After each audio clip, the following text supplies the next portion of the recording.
நீங்கள் பார்த்து கொண்டிருப்பது உங்கள் ஜாஷ்வா டிவி. சகல ஜனங்களுக்கும் நற்செய்தி.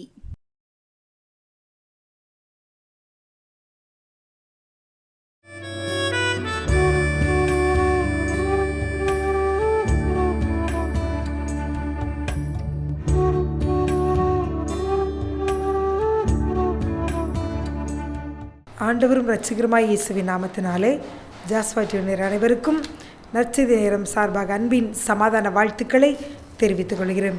இந்த நாளிலும் தேவன் நம்மோடு பேசும்படியாக கண்களை மூடி ஜெபிப்போமா. அப்பா பிதாவே, உம்மை துதிக்கிறோம் ஆண்டவரே, சோத்தரிக்கிறோம்ப்பா. நல்லவரே, நன்மை செய்கிறவரே, உம்மை நோக்கி நாங்கள் பார்க்கிறோம் ஆண்டவரே. இந்த நாளிலும் நீர் உங்கள் பிள்ளைகளோடு என்ன பேச இருக்கிறீர். ஆவியானவர் ஏற்ற வார்த்தை ஒவ்வொரு பிள்ளைகளுக்கு குடுப்பீராக. ஆசீர்வாத தடைகள் விலகட்டும் இயேசுவின் நாமத்தினாலே. தகப்பனை ஒவ்வொரு இருதயங்களும் வசனத்தை கேட்கிற வேளையில் அது கொழுந்து விட்டு எரியட்டும்ப்பா. அக்கினியாய் அக்கினி பொறியாவும் ஆண்டவரே, கடின இருதயங்களை உடைக்கிற சம்மட்டியாக உடைய வார்த்தை கடந்து வரட்டும். ஆவியானவர் பேசும் வழி நடத்தும். இயேசுவின் மூலம் ஜெபிக்கிறோம் நல்ல பிதாவே, ஆமேன் ஆமேன்.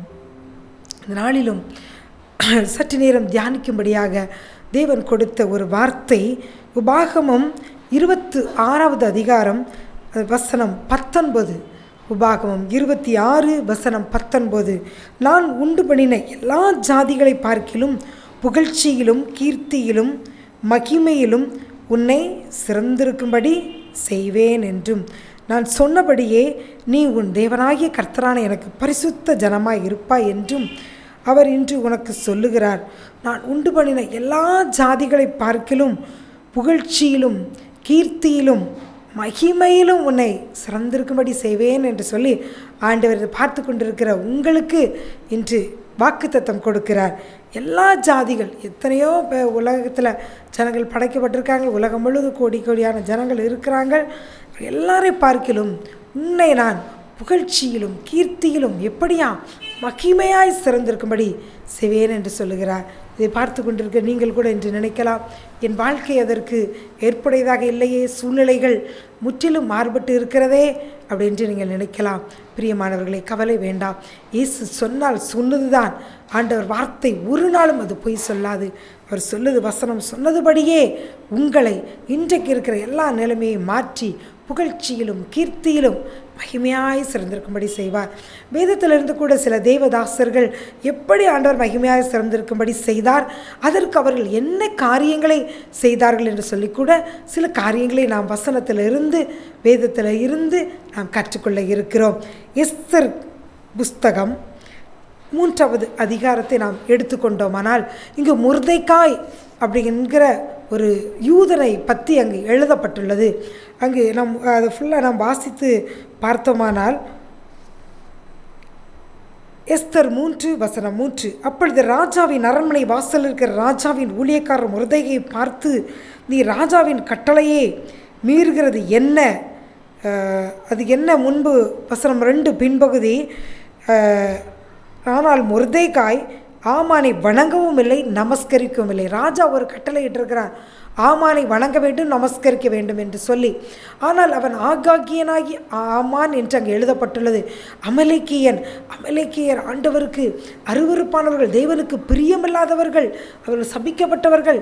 அவர்கள் தேவனுக்கு பிரியமில்லாதவர்களை அவர்களை பார்த்து நாம் வணங்கவும் நமஸ்கரிக்க கூடாது என்பதில் இந்த மொர்தெகாய் என்ன செய்கிறான்? வைராக்கியமாக இருக்கிறான்.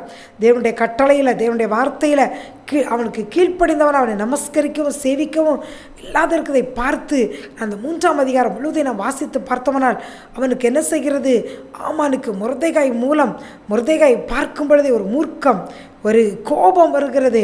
ஆனால் இந்த ஒருத்தனை மாத்திரம் நாம் அழிக்கக்கூடாது, இவன் யூத குலமாக இருக்கிறான், இந்த குலத்தையே அழித்து விட வேண்டும் என்று சொல்லி அவன் என்ன செய்கிறான்? அங்கு ராஜாவிடம் பேசி, ஒருவித ஜனங்கள் தேசத்தில் பரம்பி இருக்கிறார்கள், அவர்கள் கட்டளைகள் எல்லாம் அவங்க கைக்கொள்கிற காரியங்கள் வித்தியாசமாக இருக்கிறது, அவர்களை அழிக்க வேண்டும் என்று சொல்லி ராஜாவின் கையில் முத்திரை மோதிரத்தை வாங்கி ராஜா என்ன செய்கிறார்? இஷ்டப்படி என்ன போட்டுக்கொள் என்று சொல்லுகிறார். அவங்க ஒரு கட்டளை நகல் தயாரிக்கப்பட்டு யூதர்களை அழிப்பதற்காக அதில் அங்கு ராஜாவின் முத்திரை அங்கு முத்திரிக்கப்படுகிறது.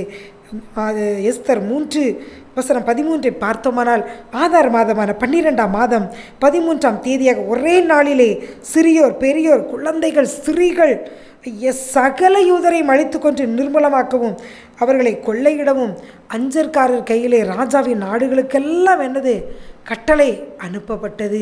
இப்படி ஒரு கட்டளையை பார்த்தவுடனே மொர்தெகாய் அவனுடைய வளர்ப்பு மகள் எஸ்தர் தான் அங்கே அரண்மனையில் ராஜாத்தியாக இருக்கிறாள்.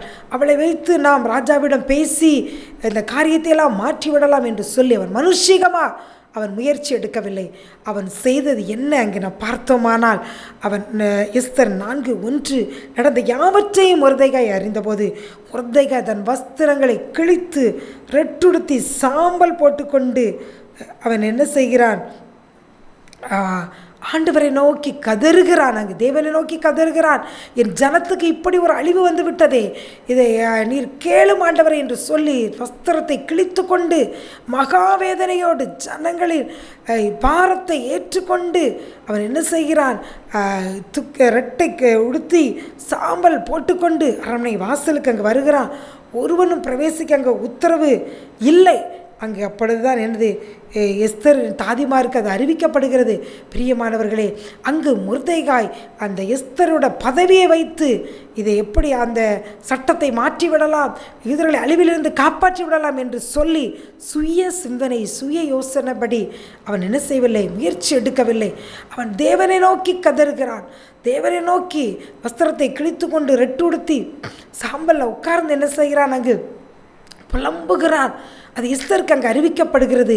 அறிவிக்கப்பட்டவனை என்ன காரியம் என்று கேட்கும் பொழுது இவன் மூலமாக அங்கு ஆத்தாகு அழைப்பிக்கப்படுகிறான். எல்லா காரியத்தையும் அங்கு சொல்லுகிறான். சொல்லிவிட்டு அங்கு பார்த்தோமானால் எஸ்தர் 4:14 இந்த காலத்தில் நீ மௌனமாக இருந்தால் யூதருக்கு சகாயம் ரட்சிப்பும் வேறொருடத்திலிருந்து எழும்பும்.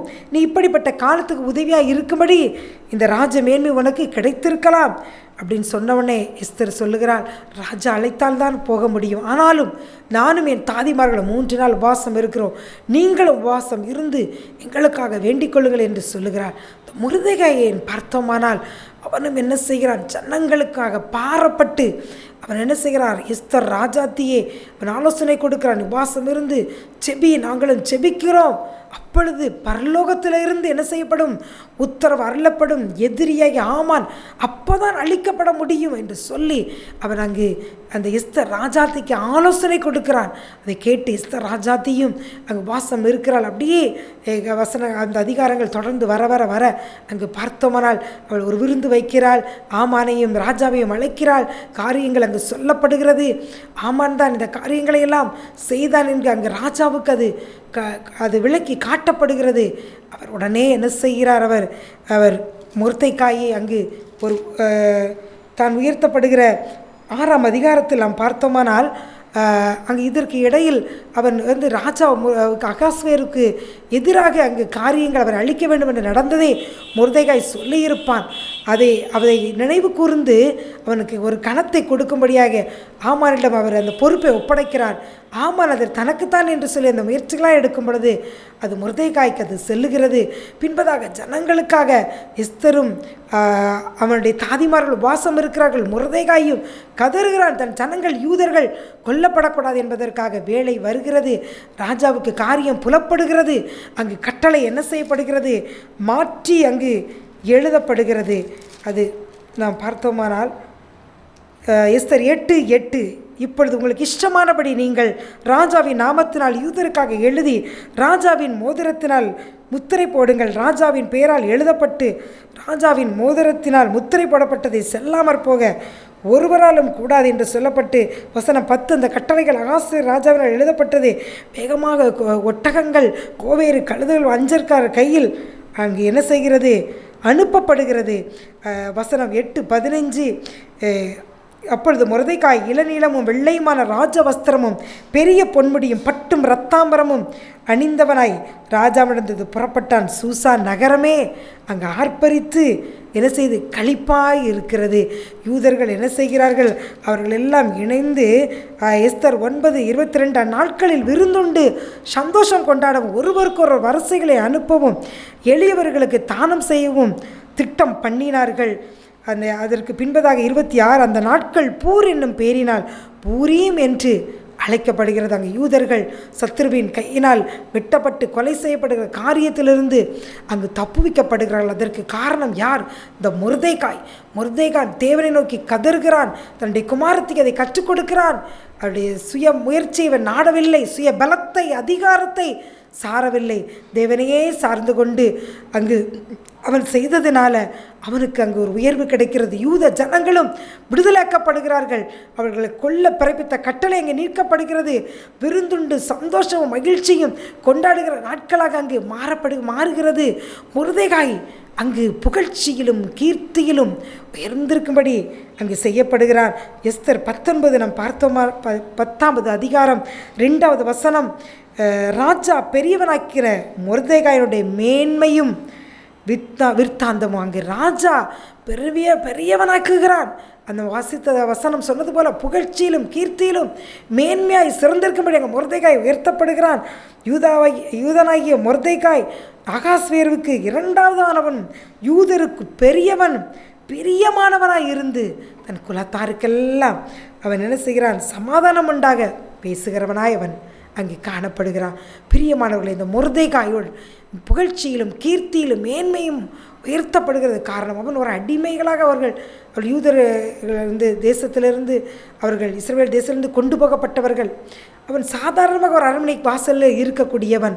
அவனுக்கு இவ்வளவு மேன்மை, புகழ்ச்சி, கீர்த்தி எப்படி மகிமையாய் சிறந்திருக்கும்படி செய்த காரியம் அவன் வாழ்க்கையில் நடந்தது. அவன் தன் ஜனத்துக்கு ஒரு துக்கம் வந்த பொழுது ரெட்டை உடுத்தி சாம்பலில் உட்கார்ந்து கதறுகிறான், ஜெபிக்கிறான். அதற்கு பின்பதாக நாம் பார்த்தோமானால் அவன் தேவன் அருவருக்கிற ஜாதியை வணங்கவில்லை. தேவன் அருவருக்கிறவர்கள் அவனும் அருவருக்கிறான். தேவனுடைய வார்த்தைக்கு கீழ்ப்படுகிறான்.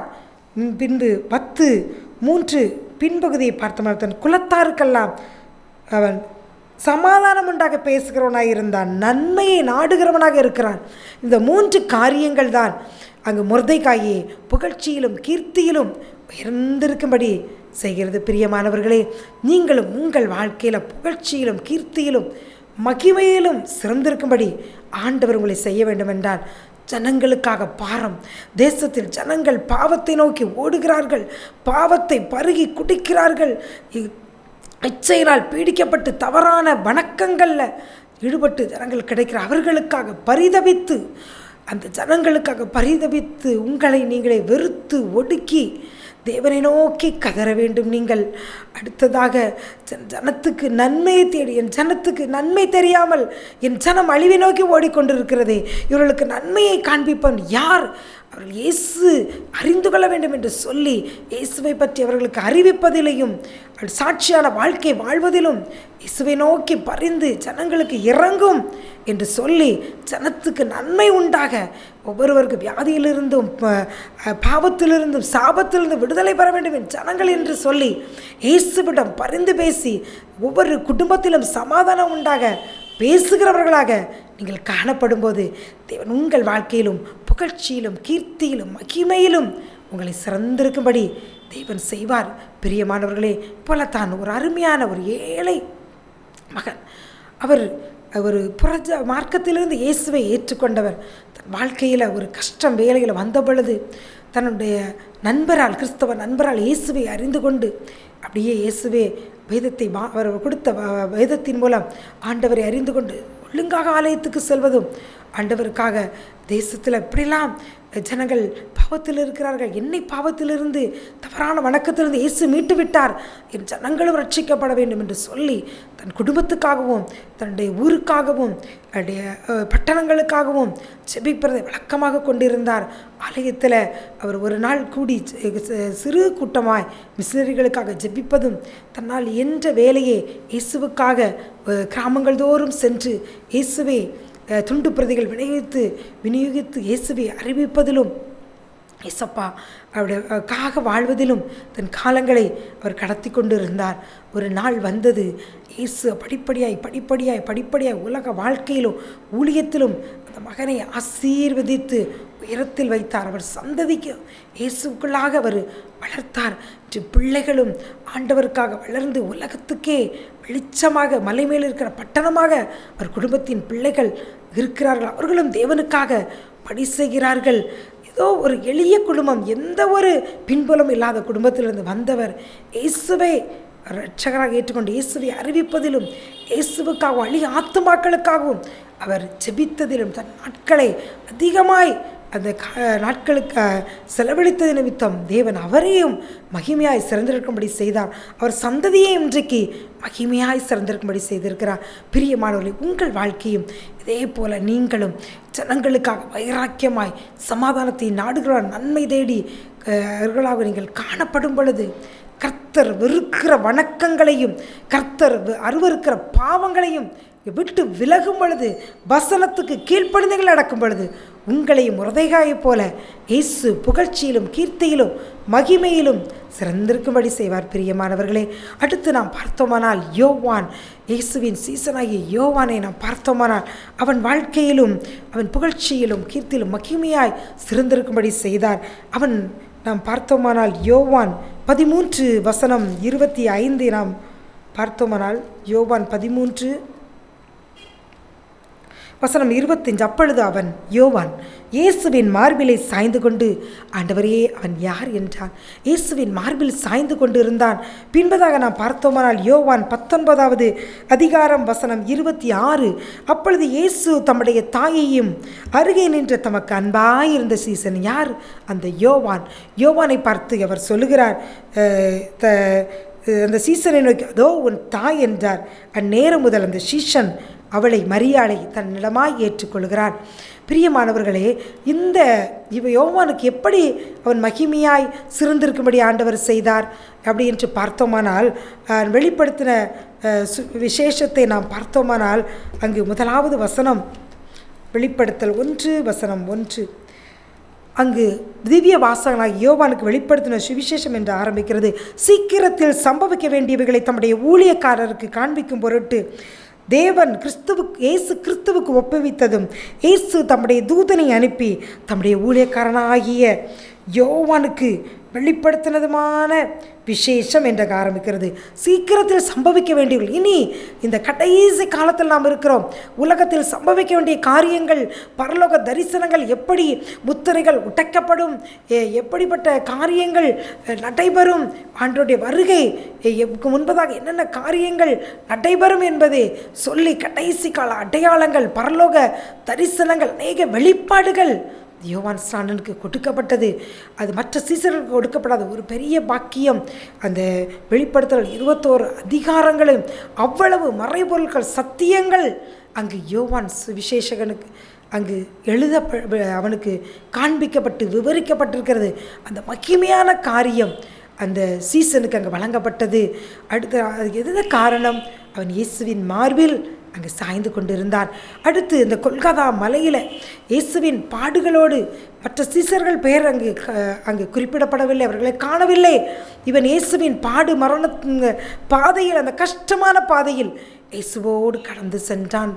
அவன் சிலுவை அருகில் அங்கு நிற்கிறதே அங்கே வசனம் சுட்டி காட்டுகிறது. பிரியமானவர்களே, நீங்களும் உங்கள் கஷ்டமான வேளையில் பாடுகள் வரும் பொழுது, இயேசுவுக்காக நீங்கள் வையப்படும் பொழுது, துன்பப்படுத்தும் பொழுது, அவருக்காக வைராக்கியம் பாராட்டி நீங்கள் நிற்கும் பொழுது, உங்களுக்கும் கடைசி காலத்தில் சம்பவிக்க போகிற காரியங்களை, உங்கள் தேசத்தில், பட்டணத்தில், குடும்பத்தில் நடக்கக்கூடிய காரியங்களை இயேசு உங்களுக்கு வெளிப்படுத்துவார். மறைபொருள்களை, சத்தியங்களை உங்களுக்கு வெளிப்படுத்துவார். எப்படி யோவானை மகிமையாய் சிறந்திருக்கும்படி அவ்வளவு தரிசனங்கள், அதை பார்க்க படிக்க ஆண்டவரை எங்கே தரிசிக்கிறான். 7 பொன் குத்துவிளக்கள் மத்தியில் இருக்கிற ஆண்டவரை பார்க்கிறான். பரலோகத்தில் குருத்தோலைகளை பிடித்து எல்லாரும் இயேசுவை பாடுகிற அல்லேலூயா பாடல் சத்தத்தை எல்லாம் கேட்கிறான். அது என்ன ஒரு பெரிய பாக்கியம்! அவனை மகிமையாய் சிறந்திருக்கும்படி செய்தார். நீங்களும் பிரியமானவர்களே, கஷ்டங்கள் பாடுகளில் இயேசுவுக்காய் உறுதியாய் நின்று சாதிக்கும் பொழுது, இயேசுவை நீங்கள் உங்கள் வாழ்க்கையில் பிரதிபலிக்கும் பொழுது, இயேசு உங்களையும் யோவானை போல புகழ்ச்சியிலும் கீர்த்தியிலும் மகிமையாய் சிறந்திருக்கும்படி செய்கிறாங்க. பொறுப்பையும் கொடுக்கிறார். என் தாயையும் நீ காத்துக்கொள் என்று சொல்லி உங்களுக்கும் பொறுப்புகளை ஆண்டவர் கொடுப்பார். இன்னும் அநேகரை வழிநடத்தும்படியான பொறுப்புகளை கொடுத்து உங்களை அநேகரை மத்தியில் புகழ்ச்சியிலும் கீர்த்தியிலும் மகிமையாய் சிறந்திருக்கும்படி இயேசு செய்வார். பிரியமானவர்களே, இப்படித்தான் ஒரு அருமையான ஒரு சகோதரி கூட அவர்கள் ஆண்டவருக்காக வைராக்கியமாய் இருக்கிறார்கள். ஜெபிப்பதில், அதிகாலை எழும்பி ஜெபிப்பதிலும், வேதத்தை வாசிப்பதிலும், ஆண்டவரை பற்றி பார்க்கிறவர்களுக்கு சொல்வதிலும் சாட்சியுள்ள வாழ்க்கை வாழ்ந்து கொண்டிருந்தார்கள். ஆனால் குடும்பத்தில் நெருக்கம், ஒரு அவமான, நிந்தை, எல்லாராலும் புறக்கணிக்கப்பட்ட ஒரு சூழ்நிலையில் இந்த சகோதரி இருக்கும் பொழுது அவள் இயேசுவுக்குள்ளாக தன்னை திட்டப்படுத்தி கொண்டு, என்ன நடந்தாலும் இயேசுவை நான் விடமாட்டேன், எல்லாரும் நின்ன ஜெபிக்கிறவள், நீ எல்லாம் என்ன இயேசுவை சொல்வாய் என்று சொல்லி பழித்து பேசிய பொழுதும், அவளுடைய வாழ்க்கை இயேசுவுக்காக வாழ்ந்த பொழுதும் அநேகர் அவள் உறவுகளாக இருந்தவர்கள் அவள் என்ன செய்கிறார்கள்? பகைக்க ஆரம்பிக்கிறார்கள், வெறுக்க ஆரம்பிக்கிறார்கள், ஒதுக்குகிறார்கள். எல்லா சூழ்நிலையிலும் இயேசுவுக்காக நிற்பேன், இயேசுவுக்காக நிற்பேன், இயேசுவே நான் சார்ந்து கொள்வேன் என்று சொல்லி அந்த சகோதரி முதலாவது ரொம்ப பாடுகள், பிரச்சனைகள், அந்த சூழ்நிலைகள் அவள் கடந்து பொழுது ஒரு வேளை வந்தது. இயேசு எல்லாவற்றையும் பார்த்து கொண்டிருந்தார். என் மகள் என் மார்பில் சாய்ந்து தினந்தோறும் என்னோடு உறவாடுகிறாள், என் அன்பை அறிவிக்கிறாள். எவ்வளவோ சூழ்நிலைகள் கடினமாய் காணப்பட்டாலும் சாட்சியாய் வாழுகிறாள், மற்றவர்களால் பகைக்கப்படுகிறாள். அதை கண்ட தேவன் ஒரு நாள் அவளை கையில் எடுத்தாள். அவள் வாழ்க்கையில், வேலையில், அவள் செய்கிற சின்ன சின்ன ஊழியத்தில், அவளுடைய பிள்ளைகள் வாழ்க்கையில் உயர்வை கொடுத்து அந்த உறவுகளுக்கு மத்தியில், அந்த ஊரில் இயேசு அந்த மகளை மகிமையாய் சிறந்திருக்கும்படி செய்தார் என்று சொல்லி அந்த மகள் என்னுடைய காரியத்தை என்னோட பகிர்ந்து கொண்டால், பிரியமானவர்களே, நீங்களும் இயேசுவுக்காக நிற்பதினால் உலகம் உங்களை பகைக்கிறதா என்று சொன்னாரே, உலகம் உங்களை பகைத்ததினால் நீங்கள் ஆச்சரியப்படாதீர்கள், அது உங்களையே பகைக்கும் முன் என்னை பகைத்தது என்று சொன்னாரே. அதனால் உலகம் உங்களை பகைத்தால் நீங்கள் கவலைப்படாதீர்கள். இயேசுவுக்குள் உங்களை திடப்படுத்தி கொண்டு சாட்சியாய் நீங்கள் வாழும் பொழுது சீக்கிரத்தில் சம்பவிக்க வேண்டியவைகளை இயேசு உங்களுக்கு வெளிப்படுத்துவார். உலகத்திலும் புகழ்ச்சியிலும் கீர்த்தியிலும் யோவானைப் போல உங்களை மகிமையாய் சிறந்திருக்கும்படி செய்வார். இந்த உலகத்தில் வேறு என்ன வேண்டும்? இயேசு உங்களோடு பேசுவதும், வரும் காரியங்களை அறிவிப்பதும், தேசத்தில் இப்படி நடக்கப் போகிறது, இதற்காக நீ ஜெபி என்று சொல்வதும், இதை போல பெரிய பாக்கியம் வேறொன்றுமில்லை. இப்படிப்பட்ட பெரிய பாக்கியத்தை இயேசு உங்களுக்கு கொடுத்து உங்கள் வாழ்க்கையில் உங்களை கனப்படுத்துவார். முர்தைக்காயை மகிமையாய் சிறந்திருக்கும்படி செய்த தேவன், யோவானை சிறந்திருக்கும்படி செய்த தேவன் உங்கள் வாழ்க்கையும் மகிமையாய் சிறந்திருக்கும்படி செய்வார். அப்படியே ஜெபிப்போமா? அன்பின் பரலோக பிதாவே, உம்மை துதிக்கிற ஆண்டவரை சோத்தரிக்கிறப்பா.